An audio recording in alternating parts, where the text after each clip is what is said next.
ಇಲ್ಲ ಅದೇ ಇಲ್ಲ, ಅದಕ್ಕೆ 100% ಗ್ಯಾರಂಟಿ ಅಂತ ಹೇಳಲಿಕ್ಕೆ ಆಗಲ್ಲ. ಎಲ್ಲ ಕೂಡಿ ಅದು ಒಂದು ಪಾರ್ಟಿ ಇರ್ತದೆ. 10ರಲ್ಲಿ ಅದು ಒಂದು 1% ಡೆವಲಪ್ಮೆಂಟು, ಮೇಟಿ ಅವರ ಅಭಿಮಾನ, ಪಕ್ಷದ ಓಟು,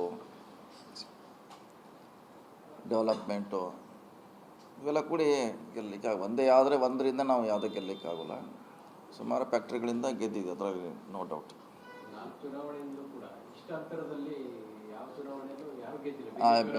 ಯಾರು ಇಷ್ಟು 10,000 ಅಷ್ಟೇ ಮ್ಯಾಕ್ಸಿಮಮ್. ನಮ್ಮ ಓಟುಗಳು BJPಯಲ್ಲಿ ಇರೋದ್ರಿಂದ ಅವನು ವಾಪಸ್ ಪಡೆಯುವಲ್ಲಿ ಯಶಸ್ವಿ ಆಗಿದ್ವಿ. ನಾವೇನು ಹಿಂದ ಓಟ್ ಹತ್ತೀವಿ, SC/ST ಓಟ್ ಹತ್ತಿಲ್ಲ, ಅವರೆಲ್ಲ BJPಯಲ್ಲೇ ಇದ್ದರು. ಅವನು ವಾಪಸ್ ತರುವಂಥ ಪ್ರಯತ್ನ ಮಾಡಿದ್ವಿ, ಅದರಲ್ಲಿ ಸಕ್ಸಸ್ ಆಗಿದ್ದೀವಿ. ಸೊ ಅಂತರ ಆಗಲಿಕ್ಕೆ ಇದು ಕೂಡ ಭಾಳ ಮುಖ್ಯ ಕಾರಣ.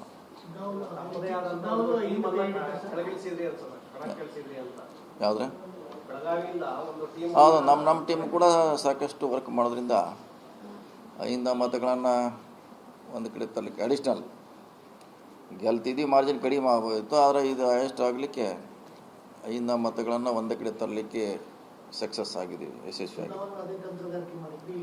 ಸೇಮ್ ಶಿಗ್ಗಾಂವದಲ್ಲಿ ಏನಾಗಿದೆ, ಇಲ್ಲೂ ಕೂಡ ಅದೇ ರೀತಿ ವರ್ಕ್ ಮಾಡಿದ್ವಿ.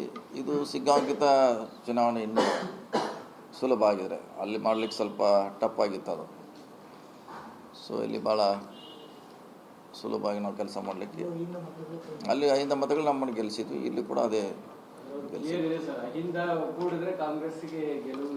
ಡೆಫಿನೆಟ್ಲಿ ಕಾಂಗ್ರೆಸ್ ಗೆಲ್ಲಬೇಕಾದ್ರೆ ಅದಕ್ಕೆ ಮುಖ್ಯ ಬೆನ್ನೆಲುಬು ಸೂತ್ರ. ಅದನ್ನು ನಾವು ಕಾಪಾಡ್ಕೊಂಡು ಹೋಗ್ಬೇಕಷ್ಟೇ. 5 ವರ್ಗಗಳಿಗೆ ನ್ಯಾಯ ಕೊಡಿಸ್ಬೇಕು, ಅಧಿಕಾರ ಕೊಡಿಸ್ಬೇಕು. ಅದನ್ನು ನಮ್ಮ ಪಕ್ಷದವರು ಮಾಡಬೇಕು ಮುಂದಿನ 2 ವರ್ಷದಲ್ಲಿ ಹೆಚ್ಚಿನ ಪ್ರಮಾಣದಲ್ಲಿ.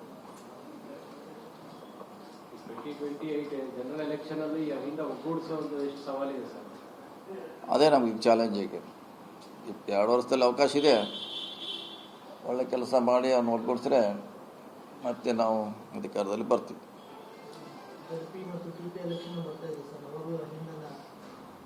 ಇಲ್ಲ, ಅವಾಗ ಮತ್ತೆ ಬೇರೆ ಆಗ್ತೈತಿ. ಮತ್ತೆ JDP TPಯಲ್ಲಿ ಮತ್ತೆ ಬೇರೆ ಆಗುತ್ತೆ.